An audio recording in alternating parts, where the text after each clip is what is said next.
I'm Grace, 22 years old, and 2 weeks ago, I collapsed on stage in front of 3,000 people. On the day I was supposed to give the valedictorian speech, the doctor said I had a brain tumor. They needed to operate immediately. They called my parents. No one answered. 3 days later, when I finally woke up surrounded by beeping machines and IV tubes, the first thing I saw wasn't my family's worried faces. It was an Instagram post from my sister. The whole family smiling in front of the Eiffel Tower with the caption, "Family trip in Paris. Finally, no stress, no drama."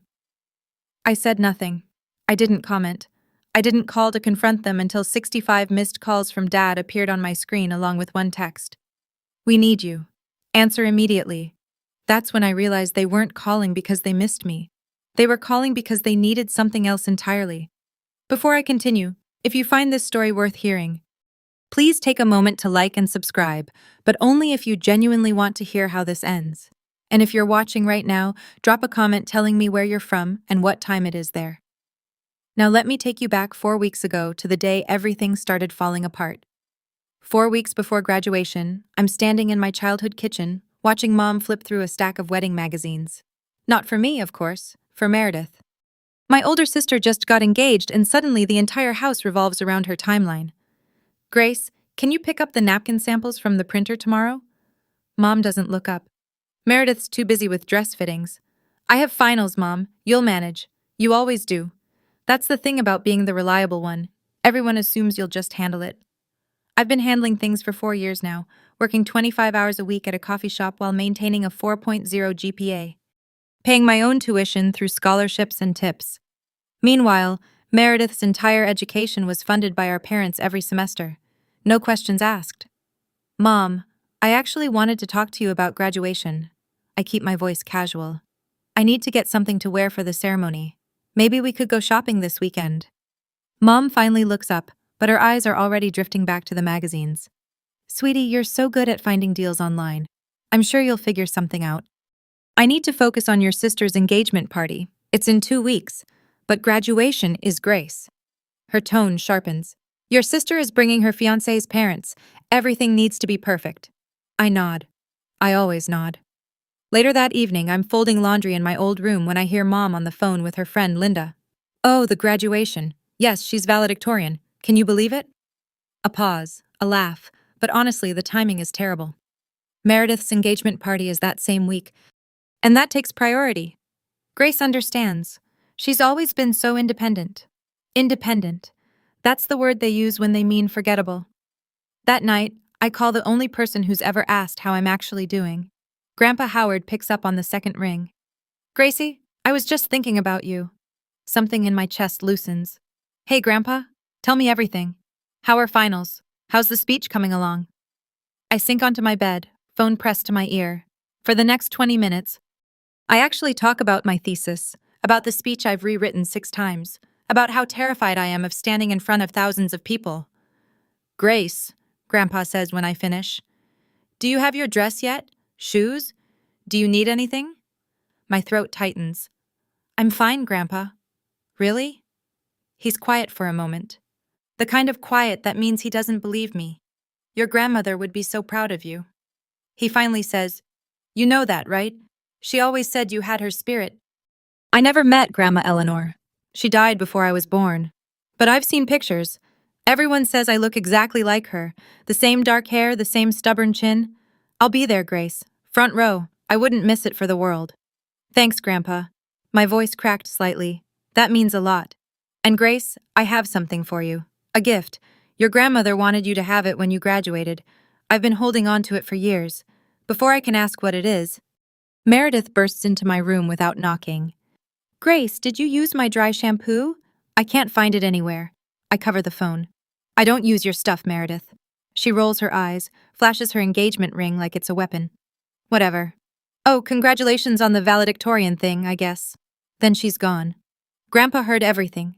He says nothing, but his silence speaks volumes. 1 week before graduation, I'm running on 4 hours of sleep, 3 cups of coffee, and pure spite. Finals are done. My thesis is submitted. I've been pulling double shifts at the coffee shop because rent is due, and I refuse to ask my parents for help. They just use it as ammunition later. "We helped you with rent that one time, remember?" My head has been pounding for 3 days straight. I tell myself, it's stress. It's always stress. Mom calls while I'm wiping down tables after closing. Grace, I need you home this weekend. The engagement party is Saturday and I need help with setup.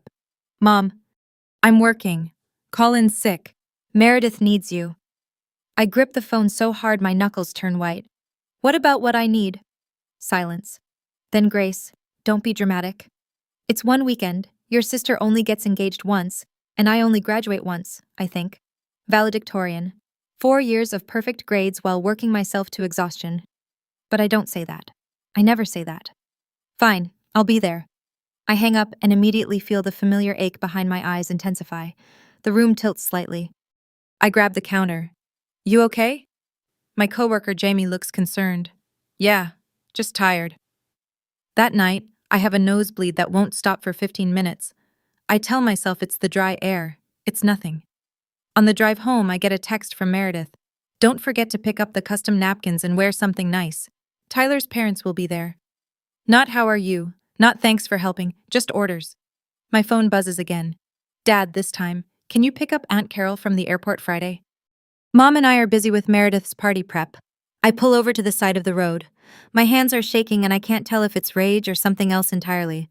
Rachel shows up at my apartment unannounced with Thai food and a worried expression. You look like death, she says, pushing past me into the kitchen. Thanks. Love you too. Rachel Miller has been my best friend since freshman orientation. She's the only person who's seen me cry over my family. She's also brutally honest, which I both love and hate. Grace. She sets down the food and turns to face me. When's the last time you slept? Actually slept. I sleep. Liar. She crosses her arms. I talked to Jamie. She said you almost passed out at work yesterday. I was just dizzy. It's final stress. It's your family stress. Rachel's voice softens. Grace, you're destroying yourself for people who won't even show up to your graduation. They're coming to graduation, are they? I open my mouth to argue. Then close it because the truth is, I don't know. Mom hasn't mentioned it in weeks. Dad keeps forgetting the date. Meredith doesn't even know I'm valedictorian. They'll come, I say weakly. It's my graduation. Rachel sits down across from me. Babe, in 4 years they haven't come to a single award ceremony. Not one. Remember when you won that teaching fellowship? Who was in the audience? You and Grandpa. Exactly. She reaches across the table and takes my hand. Grace, you don't have to keep setting yourself on fire to keep them warm. They're not even looking at the flame. My eyes sting. I blink rapidly. That night after Rachel leaves, I'm brushing my teeth when my vision suddenly doubles. I grip the sink. The headache is back. Worse than before. I should see a doctor, I think. But there's no time. The engagement party is tomorrow. I swallow 2 more ibuprofen and go to bed. My phone lights up. A text from Rachel. If anything happens, call your grandpa. He's the only one who actually cares. I don't respond, but I don't delete the message either. Meredith's engagement party. I've been on my feet for 6 hours, setting up chairs, arranging flowers, refilling champagne glasses, playing the role I was born into. The invisible support system. The backyard looks stunning. White lights strung across the oak trees. A 3-tiered cake that cost more than my monthly rent. 40 guests in cocktail attire, laughing and toasting to my sister's future. No one asks about mine. Grace, more champagne over here. Mom waves from across the lawn. I grab another bottle and make my way through the crowd. My head is pounding. I smile through it.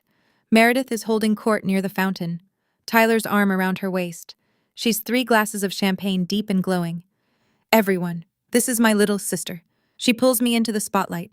Grace does everything around here. Seriously, I don't know what we'd do without her. Scattered applause. A few polite smiles. Then Meredith leans in, her voice carrying just far enough. She's so good at, helping. She's going to be a teacher. Can you imagine? Wiping noses for a living. Laughter. Light, dismissive laughter. I keep smiling. My face hurts. Oh, and she's graduating next week. Meredith adds like an afterthought. Veil something? What's it called again?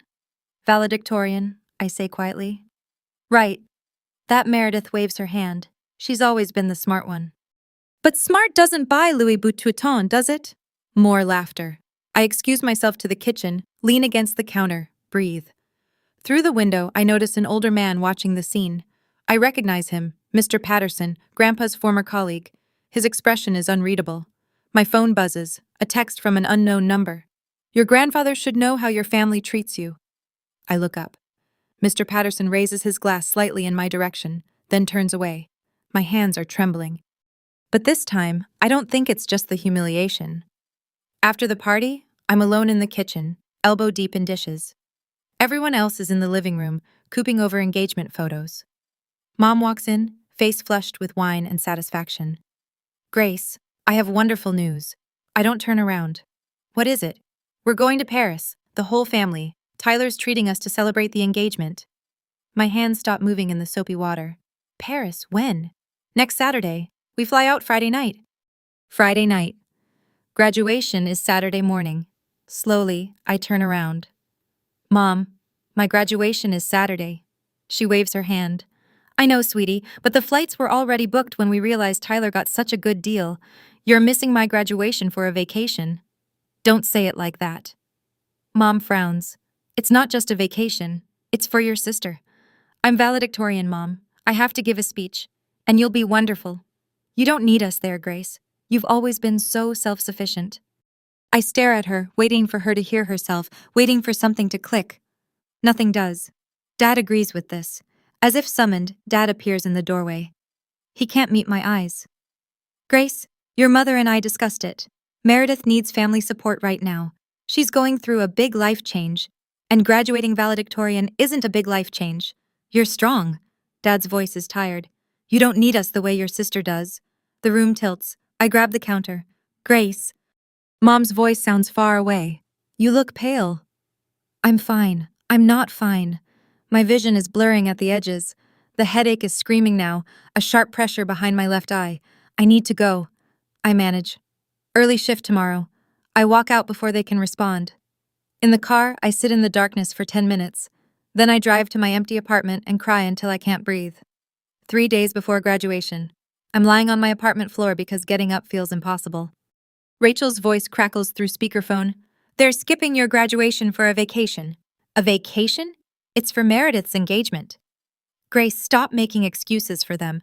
I'm not making excuses. I'm just accepting reality. That's worse.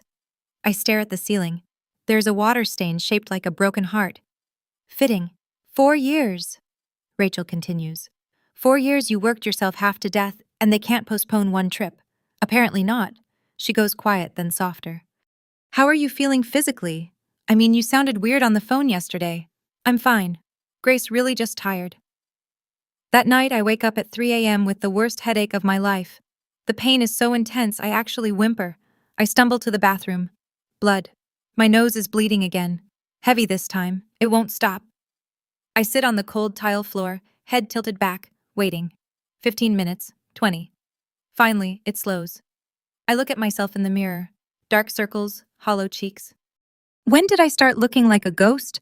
I should see a doctor, but graduation is in 3 days, and I have a speech to memorize. I text Rachel. I'm fine, going back to sleep.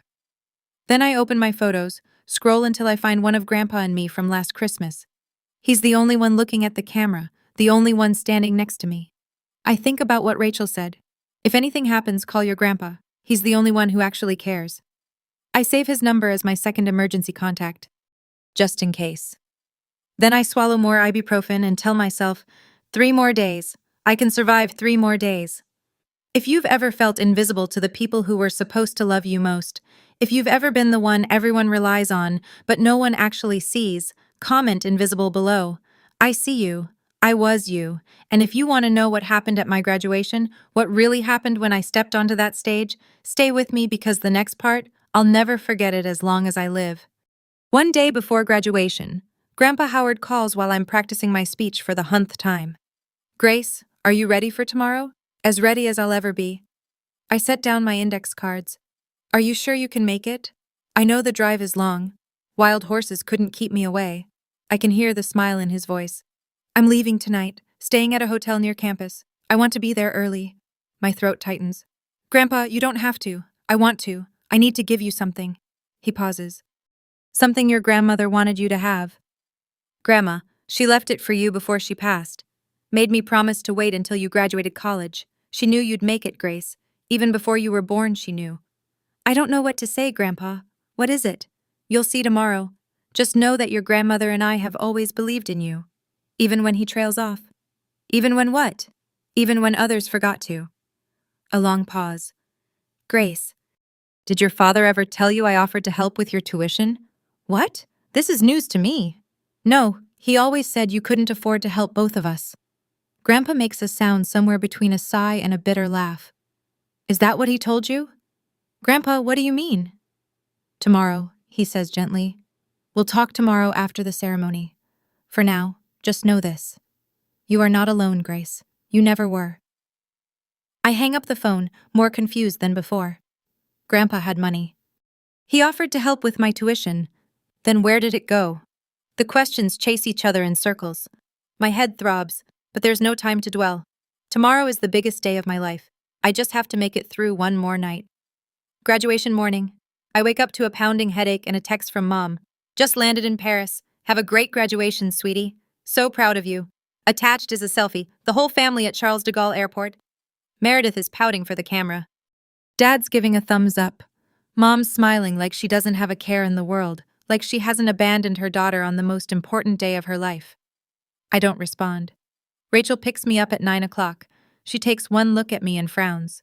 Grace, you're gray. Like actually gray. I'm nervous. It's fine. It's not fine. When did you last eat? I had coffee. That's not food. She forces me to eat half a granola bar while she drives. I manage 3 bites before my stomach rebels. The campus is already buzzing with activity. Families everywhere. Balloons, flowers, proud parents snapping photos. I try not to look at them. In the staging area, I check my phone one more time. Another text from Mom. Send pics. We want to see everything. They want to see everything, but they didn't want to be there to see anything. I'm about to put my phone away when I notice something. My emergency contact form for the university. I filled it out freshman year and never updated it. Primary contact, Douglas Donovan, father. Secondary contact, Pamela Donovan, mother. On impulse, I pull up the form online. Add a third line. Secondary contact, Howard Donovan, grandfather. I don't know why. It just feels right. Then I see him. Grandpa in the front row, already seated, already waiting. He waves. In his hands, I can see a manila envelope. I wave back. For the first time all week, I feel like I can breathe. Grace Donovan. A stage manager approaches. You're up in 10 minutes. 10 minutes. I can do this. I just have to stay standing long enough to make it through. 3,000 people. The sun is blazing. My cap feels too tight. The black gown absorbs heat like a furnace. My name echoes through the speakers. And now our valedictorian, Grace Donovan. Applause. A roar of applause. I walk to the podium, one foot in front of the other. The stage lights are blinding. I grip the microphone. Find Grandpa in the crowd. He's beaming. Rachel is next to him. Phone out. Recording. 2 empty seats beside them. Reserved for family. No one claimed them. I clear my throat. Thank you all for being here today. I stand before you not just because of grades or test scores, but because of the people who believed in me. The words are there. I've practiced them 1,000 times. But something is wrong. The stage tilts. My vision narrows, tunneling to a single point. The microphone slips. I hear my own voice. Distant, strange. Believed in me when I couldn't. Pain explodes behind my eyes. White hot, blinding. The world spins. I see Grandpa's face. Confusion turning to horror. I see Rachel standing up. I see the 2 empty seats. And then I see nothing. My body hits the stage floor with a sound I'll never forget, screaming. Somewhere far away, people are screaming. Call 911. Get a doctor. Someone call her family. Hands on my face. Rachel's voice shaking. Grace, Grace, can you hear me? Grandpa's weathered hand gripping mine. I'm here, sweetheart. I'm here. I try to speak, try to tell them I'm okay, but the darkness is swallowing me whole. The last thing I hear before everything goes black is a stranger's voice, urgent and panicked. We're calling her parents now. Does anyone have their number? They won't answer, I think. Then I'm gone. This part of the story I didn't witness myself. Rachel told me later when I could finally bear to hear it. The ambulance took 14 minutes. I was unconscious the entire time. At the hospital, doctors moved fast. CT scan, then MRI. Their faces got grimmer with each result. Brain tumor. The neurosurgeon told Rachel and Grandpa in the waiting room, pressing on her frontal lobe. We need to operate immediately. Operate. Rachel's voice cracked. Right now, within the hour. We need family consent. Rachel pulled out my phone, found my parents' number. First call, straight to voicemail. Second call, straight to voicemail. Third call, voicemail. Please, Rachel begged into the phone. Grace is in the hospital. It's an emergency. Call us back. Nothing. Grandpa tried next. Called his son directly. Douglas picked up on the fifth ring. Dad, we're at the airport about to board. Grace collapsed at graduation. She has a brain tumor. She's in surgery in 40 minutes. Silence on the other end. Then Douglas's voice strangely calm. Dad, we're about to take off. Can you handle things? We'll call when we land. Rachel told me Grandpa's face turned to stone. Your daughter is about to have emergency brain surgery, he said slowly. And you're asking me to handle it? Dad, the flight is 12 hours. By the time we get back, she'll be out of surgery anyway. There's nothing we can do from here. A long pause. Douglas, I want you to hear this clearly. If you get on that plane, don't bother calling me again. But Douglas did get on that plane. They all did. Grandpa signed the consent forms as my emergency contact. And when they wheeled me into surgery, I had two people waiting, my grandfather and my best friend. My family was 30,000 feet in the air, choosing Paris over me. I wake up 3 days later. The first thing I see is white ceiling, white walls, white sheets. The second thing I see is Grandpa asleep in a chair next to my bed, still wearing the suit from graduation. The third thing I see is Rachel, curled up on a cot in the corner, dark circles under her eyes. I try to speak. My throat feels like sandpaper. Rachel stirs, opens her eyes, sees me. Grace. She's at my bedside in seconds, tears streaming. Oh my God, Grace! Grandpa wakes. His face crumbles with relief. My girl, he whispers. My brave girl. I try to form words. What happened? Rachel and Grandpa exchange a look, the kind of look that tells me something is very wrong. You had a brain tumor, Rachel says carefully. They removed it. You're going to be okay. Surgery. 3 days ago. You've been unconscious 3 days. I turn my head, see my phone on the nightstand, charging. My parents, another look exchanged. Rachel hands me the phone. Grace, maybe you should wait, but I'm already opening Instagram. And there it is, posted 18 hours ago, a photo of my entire family. Mom, Dad, Meredith, standing in front of the Eiffel Tower at sunset. The caption, family trip in Paris. Finally, no stress, no drama. Hatch blessed #family time. 247 likes, 32 comments, all gushing. I scroll through the other photos. Champagne at a cafe. Meredith in a couture dress. Dad eating croissants. Not one mention of me. Not one. Grace. Rachel's voice is gentle. They know you're in the hospital. Grandpa called them. I look at my grandfather. His jaw is tight. They know. I stare at the photo again. No stress, no drama. That's what I am to them. Stress, drama. I close Instagram. I don't cry. I don't have the energy left to cry. 4 days after surgery, I'm getting stronger. The doctors say the tumor was benign. They caught it just in time. I don't post on social media. Don't comment on Meredith's photos. Don't call to confront my parents. I just exist. Heal. Try to process. Grandpa visits every day. Rachel practically lives in my hospital room. The nurses know them both by name.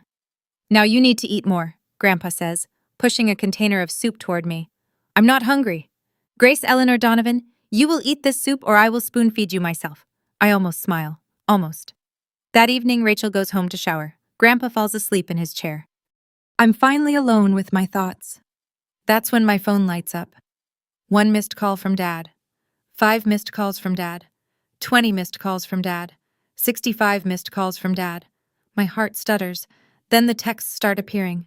Dad, Grace, call me back. Important. Dad, answer your phone. Dad, we need to talk now. Dad, Grace, this is urgent. Call immediately. Mom, honey, call your father, please.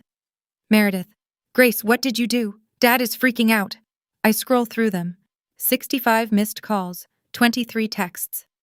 Not one asks how I am. Not one says we're sorry.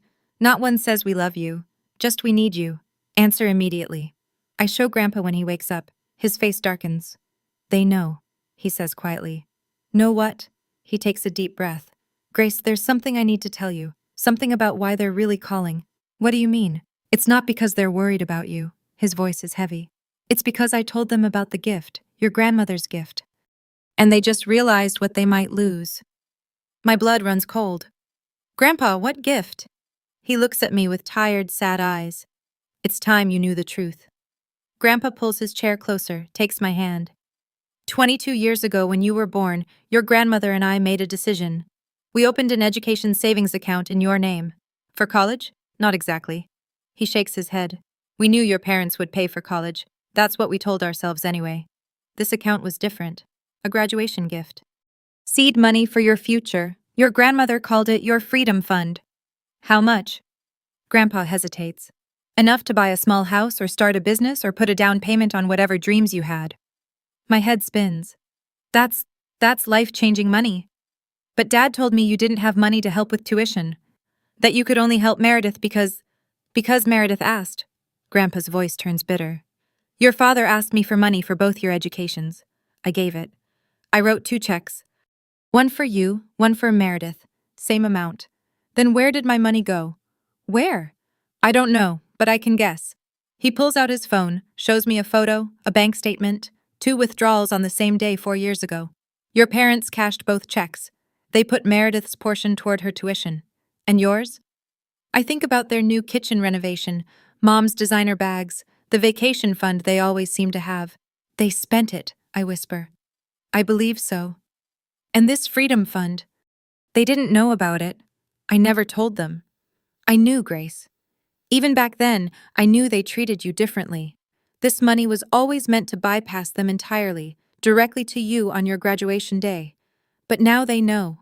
I told your father when you were in surgery. I was angry. I said if he didn't come home, I'd make sure you received everything. Grandpa sighs. I shouldn't have said it like that, but I was furious. That's why they're calling. Yes, not for me, for the money. They arrive the next afternoon. I hear them before I see them. Mom's heels clicking down the hospital corridor, her voice too loud. Which room? Donovan. Grace Donovan. Rachel stands up from her chair. I should go. Stay, please. She nods, takes a position by the window. The door bursts open. Mom sweeps in first, face arranged in perfect maternal concern. Grace, baby, we came as fast as we could. She leans down to hug me. I don't hug back. You came as fast as you could, I repeat slowly. 5 days after I nearly died. The flights were fully booked. Instagram says you posted from the loo yesterday. Mom's face flickers. We were trying to make the best of a difficult situation. Dad enters behind her. He looks tired. He can't meet my eyes. Then Meredith, shopping bags in hand, actually carrying shopping bags into a hospital room. Hey, Grace. She doesn't approach the bed. You look better than I expected? Rachel makes a sound in the corner. I don't look at her. But I can feel her rage from across the room. Meredith, I say calmly. I had brain surgery. I know. That's so crazy, right? She sets down her bags. Anyway, we cut the trip short, so you're welcome. The room falls silent. Then Mom clears her throat. Grace, sweetheart, we should talk as a family. She looks pointedly at Rachel. Privately. Rachel stays. Grace. Rachel was here when I woke up. Rachel held my hand before surgery. Rachel stays. Mom's lips thin, but before she can argue. The door opens again. Grandpa Howard. The temperature drops 10 degrees. Dad stiffens. Dad. Douglas. Grandpa's voice is ice. Pamela. Meredith. He walks to my bedside, takes my hand. I see you finally found time in your schedule. Mom starts to speak. Grandpa cuts her off. Don't. Just don't. If your family has ever come running back, not because they missed you, but because they needed something from you, drop they came back in the comments. I know that feeling. I know how it hollows you out. But here's the thing. What happened next in that hospital room? It changed everything. I'd been waiting my whole life to say what I was about to say. So hold on, because this is where it gets real. Dad tries first. Dad, can we talk about this rationally? Rationally? Grandpa's voice is quiet, which is somehow worse than yelling. Your daughter collapsed on stage. She had a brain tumor. The hospital called you 47 times. We were on a plane. You weren't on a plane. You were at the gate. I talked to you, Douglas. You chose to board anyway. Mom steps forward. Howard, this is a family matter. Grace's family. She's my family. And for 22 years, I've watched you treat her like she doesn't exist. That's not true. Mom's composure cracks. We love Grace. You love what Grace does for you. There's a difference. Grandpa turns to Dad. Tell me, Douglas, when's Grace's birthday? Dad blinks. March. No, April. October 15th, I say quietly. It's October 15th, Dad. He has the decency to look ashamed. Grandpa continues. What's her favorite book? Her best friend's name? What job did she just accept after graduation? Silence.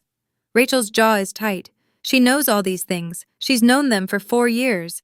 Meredith rolls her eyes. Grandpa, this is ridiculous. We didn't fly all the way back to play 20 questions. No, Grandpa says. You flew back because you heard about the money. The word lands like a bomb. Mom's face goes pale. We came because Grace was sick. You came because I told Douglas that Grace would receive her inheritance directly without you as intermediaries. Grandpa's eyes are hard. Suddenly, after 4 years of ignoring her, you're concerned about her welfare. That inheritance belongs to the family. That inheritance belongs to Grace. Grandpa's voice rises for the first time. Her grandmother left it for her, not for Meredith's destination wedding, not for your kitchen remodel. Mom opens her mouth, closes it. I watch the calculations happen behind her eyes, and something in me goes cold. You want to know the truth, Howard? Mom's voice shifts, something raw breaking through. Fine. You want truth? Dad reaches for her arm. Pam. She shakes him off. No, he wants to make me the villain. Let's have it out. She turns to me. Her eyes are wet, but not with guilt. With something older, something wounded. You want to know why I've always kept my distance from you, Grace? Because every time I look at you, I see her. Who? Eleanor. Mom spits the name like poison. Your precious grandmother. The woman who spent 30 years making me feel like I wasn't good enough for her son. Grandpa goes very still. The first time I came to this family, Mom continues, Eleanor looked at me like I was dirt under her shoes. 26 years of snide comments, 26 years of Douglas. Are you sure about this one? 26 years of never being enough. I can't speak, and then she died, and I thought, finally, I can be accepted. Mom laughs bitterly.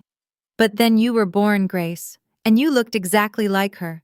Same eyes, same stubborn chin, same everything. That's not Grace's fault, Rachel says sharply. I know that. Mom screams, then quieter. I know that. But every time I looked at her, I saw Eleanor judging me. I couldn't. She breaks off, covers her face. I should feel sympathy. Part of me does, but another part of me thinks, I was a baby. I was a child. I spent 22 years wondering why my mother couldn't love me. And the answer is because I have my grandmother's face, a woman I never even met. Mom, I say slowly, I'm not Grandma Eleanor. I know. Do you? Because I've spent my whole life paying for something I didn't do. She doesn't answer. That tells me everything. I push myself up against the pillows. My body is weak, but my voice is steady. Mom, I say, I understand now. You had a painful relationship with Grandma. You felt judged. That hurt you. Hope flickers in her eyes. But that is not my fault. The hope dims. For 22 years, I've done everything right. Perfect grades, no trouble.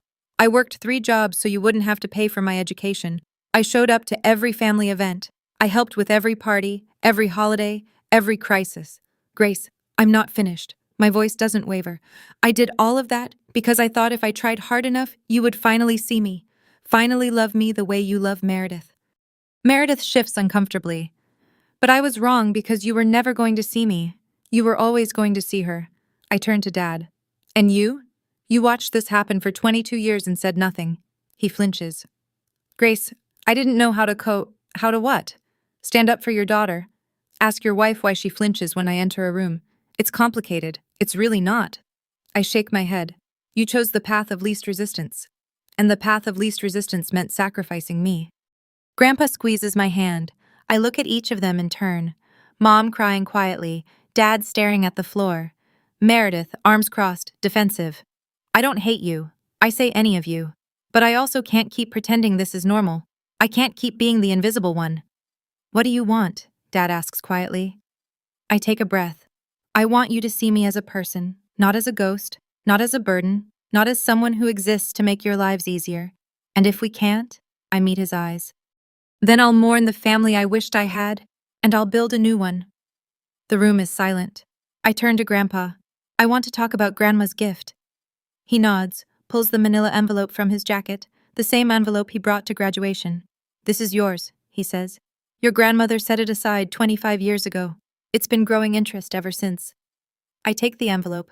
Don't open it. I know what you're thinking, I say to my parents. You're wondering if I'll share it.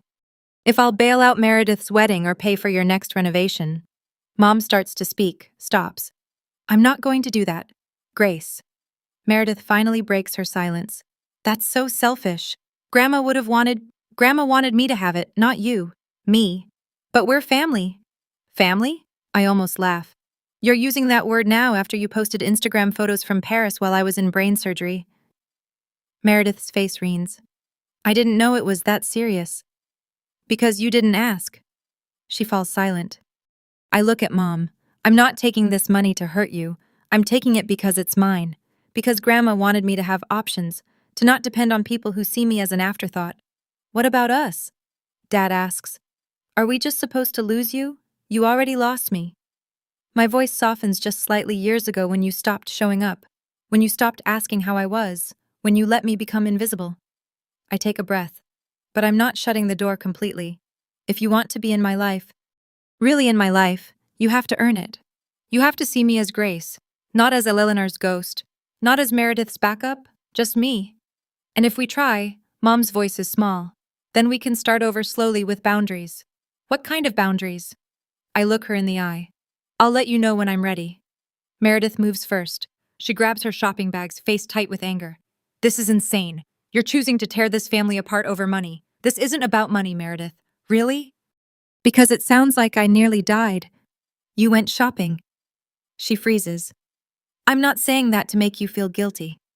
I'm saying it because you need to hear it. You need to understand what it felt like to wake up in a hospital bed and see your family posing in front of the Eiffel Tower. Her lower lip trembles. For a moment, I see something crack behind her eyes. Then she walks out. The door clicks shut behind her. Mom is crying now. Real tears. The kind that can't be faked. I'm sorry, she whispers.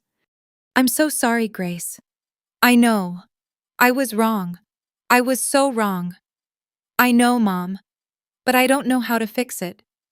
Neither do I. Not yet. I pause. But if you really want to try, you have to get help. Talk to someone, a therapist. Work through whatever Eleanor made you feel, so you stop projecting it onto me. She nods, wipes her eyes, leaves without another word. Now it's just me, Dad, Grandpa, and Rachel. Dad sits down heavily in the chair beside my bed. Grace, he says quietly, I failed you. Yes. I should have protected you. Yes, I told myself you were strong, that you didn't need me, but that was just an excuse. It was... He looks at me for the first time, maybe ever, really looks at me. I can't undo 22 years, but can I try to do better? I study his face, the genuine remorse there. Call me next week, I say. Finally. Ask me how I'm doing and actually listen to the answer. He nods, stands, squeezes my hand once. I will. Then he's gone too. 2 weeks later. I'm discharged from the hospital with a clean bill of health. The tumor is gone. The doctors call it a miracle. I call it a second chance. I don't move back home. I use a small portion of Grandma's gift to rent a tiny apartment near the school where I'll be teaching in the fall. It's nothing fancy. 1 bedroom, a kitchenette, a window that overlooks a parking lot, but it's mine. The fallout happens fast. Meredith blocks me on every social media platform. Her new bio reads, Some people don't appreciate family. I screenshot it, send it to Rachel. Rachel sends back a string of middle finger emojis. 2 days later, I get a call from Rachel. She sounds gleeful. You're not going to believe this. What?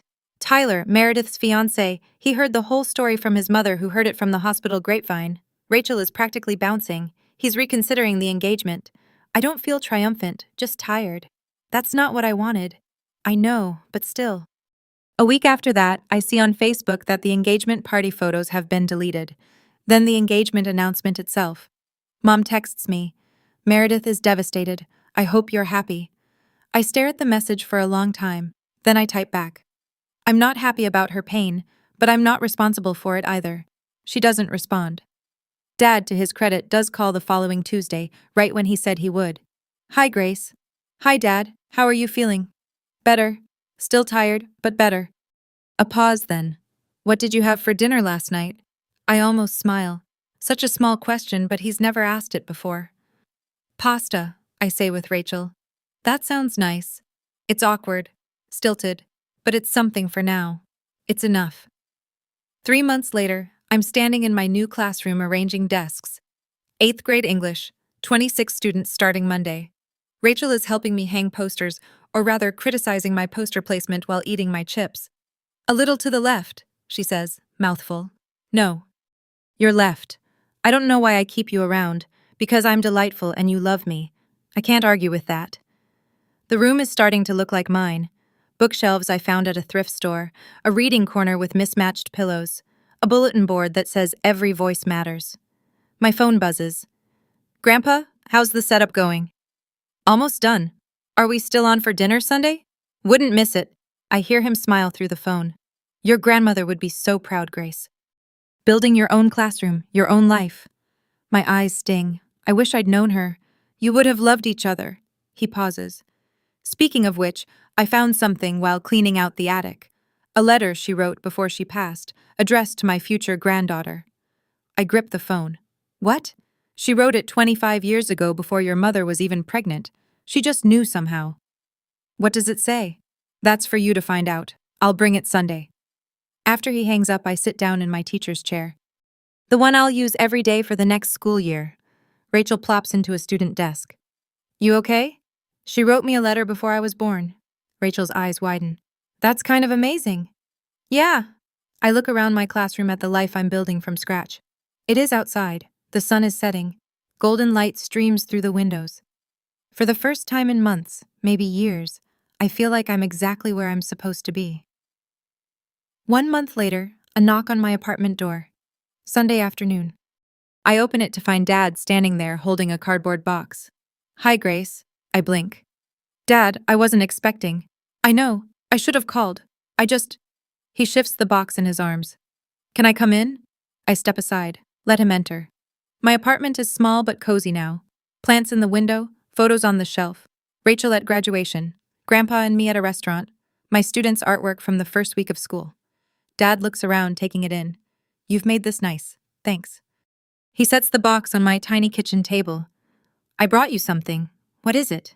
Open it. I pull back the cardboard flaps. Inside, photo albums, old books, a hand-embroidered handkerchief. Grandma Eleanor's things, I whisper. Your mother was going to throw them out. Dad won't meet my eyes. I couldn't let her. I lift the handkerchief. Delicate flowers stitched along the edges. The initials Ed in the corner. Dad, I don't know what to say. I know I can't fix 22 years. His voice is rough. I know I failed you in ways that can't be undone, but I wanted you to have these to know where you come from. I set the handkerchief down. Look at my father. He looks older than I remember. Tired. Uncertain. I'm not asking for forgiveness, he says quietly. I'm just asking for a chance to be better. I think about all the years of silence, all the missed birthdays and empty seats. But I also think about those Tuesday phone calls, awkward and stilted, but consistent every single week. Okay, I say finally. Okay.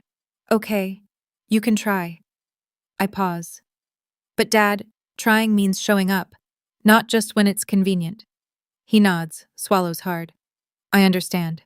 Do you want coffee? He almost smiles. I'd like that. 6 months after graduation. I'm sitting at my desk after the last bell. The classroom is quiet now. 26 chairs, 26 stories, 26 kids who will come back tomorrow expecting me to teach them how to find their voices. A knock on my door. Miss Donovan, it's Marcus, one of my quieter students. Can I ask you something? Of course. He shuffles in. 13 years old, always in the back row, rarely speaks up. Did you ever feel like no one sees you? My heart clenches. Yes, I tell him honestly. For a very long time, I felt exactly like that. What did you do? I think about my answer carefully. I found people who did see me. My grandfather, my best friend, And eventually, I tap my chest. I learn to see myself. That's it. That's a lot harder than it sounds. I smile. But once you know your own worth, you stop needing everyone else to tell you. He nods slowly. Thanks, Miss Donovan. After he leaves, I stay at my desk a while longer. On my phone, there's a photo I look at sometimes. Me at 6 years old, holding my grandmother's hand in a picture I've never seen before. Grandpa found it in the box of Eleanor's things. She's smiling down at me even though she died before I turned one. In this photo, she's looking at me like I'm the most important person in the world. I used to think love was something you had to earn, work for, sacrifice yourself for. Now I know better. Love is who shows up. Love is who stays. And I don't need to keep setting myself on fire to prove I'm worth someone's warmth. I know my worth now. That's enough. That's more than enough. 1 year after graduation, my phone rings while I'm grading papers. A number I haven't seen in months. Meredith. I let it ring twice. 3 times. Then I answer. Grace. Her voice is smaller than I've ever heard it. Can we talk? I'm listening. Tyler left for real this time. She laughs, but it's hollow. Turns out his family didn't want a daughter-in-law from a family that abandons people in hospitals. I don't say anything. And I got into some debt, credit cards. I thought Tyler would help cover it, but she trails off. I don't know what to do. Why are you calling me? Because you're the only person who doesn't want something from me. Her voice breaks. Mom and Dad are furious. They keep talking about how I embarrassed them. My friends only liked me because of Tyler's money, and I hear her crying, real tears, the kind you can't fake. Part of me wants to say, now you know how it feels to be alone, to be abandoned, but that's not who I want to be. Meredith, I say carefully, I'm sorry about Tyler. I'm sorry you're hurting. You don't have to. But I can't fix this for you. I can't pay off your debt or make Tyler come back. That's not my role anymore. Silence. Then why did you answer? Because you're my sister and I wanted you to know that I don't hate you. She's quiet for a long moment. I was terrible to you, she whispers. Yes, I don't know why. I never had to try. Everything was always handed to me and you worked so hard and I think I was jealous. Maybe. Can we ever be okay? I think about it. Really? Think. I don't know, I say honestly. But if you're willing to do the work, I'm willing to try. Really? Really? But Meredith, you have to actually change, not just say you will. I know. I hope so. 2 years after graduation, I'm sitting in a crowded auditorium, waiting for Grandpa Howard to take the stage. The banner behind the podium reads Community Educator of the Year Award. Rachel is beside me, dressed up for once. I can't believe he's finally getting recognized. He deserves it 10 times over. The announcer calls his name. The crowd applauds. Grandpa walks slowly to the podium, 80 years old but still standing tall. He adjusts the microphone, scans the audience until his eyes find mine, and then he smiles. Thank you for this honor, he begins. But I want to dedicate this award to someone else, my granddaughter, Grace. My breath catches. 2 years ago, I watched this young woman collapse on stage at her graduation. She had a brain tumor. She nearly died. He pauses. And she woke up to find that the people who should have been there weren't. The audience is silent. But Grace didn't give up. She didn't become bitter. Instead, she built a life filled with people who love her for who she is, not what she can do for them. She's teaching now, shaping young minds, showing kids every day that they matter. His voice wavers. Her grandmother, my Eleanor, once told me, the people who are forgotten by the world need us to remember them the most. Grace taught me what that really means. I'm crying now. Rachel is crying too. Grandpa raises his award toward me. This belongs to you, sweetheart, for having the courage to choose yourself. After the ceremony, I hug him so tight. I think I might never let go. I love you, Grandpa. I love you too, Grace. Your grandmother would be so proud. I know, I whisper. I finally know. My family is complicated. It always will be. Dad calls every Tuesday. Mom sends cards on holidays now. Careful and polite, Meredith is in therapy. We text sometimes, but my real family, they're the ones who showed up, the ones who stayed. Rachel, Grandpa, my students, and finally myself. If you've made it this far, I want to share something with you. I used to wonder why my mother couldn't love me, why I had to work twice as hard for half the recognition, why I was invisible in my own family. Now I understand. My mother wasn't a villain. She was a wounded person who never healed from her own pain. Psychologists call it projection. When someone's unresolved trauma spills onto someone else, she saw her mother-in-law in my face, and instead of dealing with that wound, she let it poison our relationship for 22 years. And me? My weakness was my desperation for approval. I kept believing that if I tried harder, sacrificed more, achieved enough, they would finally see me. That's called people-pleasing, and it's a survival mechanism. It kept me safe when I was small, but as an adult, it nearly destroyed me. The brain tumor was the most terrifying thing that ever happened to me. But in a strange way, it was also a gift. It forced me to see my family clearly. It gave me permission to stop performing for people who weren't watching. So here's what I learned, and I hope you'll carry it with you. You can't earn love from people who aren't willing to give it. Stop setting yourself on fire to keep others warm, especially when they won't even look at the flame. Your real family isn't determined by blood. It's determined by who shows up when life gets hard. And finally, you are allowed to choose yourself. That's not selfish. That's survival. If you're in a situation like mine, if you're the invisible one, the forgotten one, the one who gives and never receives, I see you. And I hope you learn like I did that the only approval you truly need is your own. Thank you for staying with me until the end. If you have your own story about family, about boundaries, about learning to see your own worth, I'd love to hear it. Drop it in the comments. I read every single one. And if this story meant something to you, please like, subscribe, and hit that notification bell.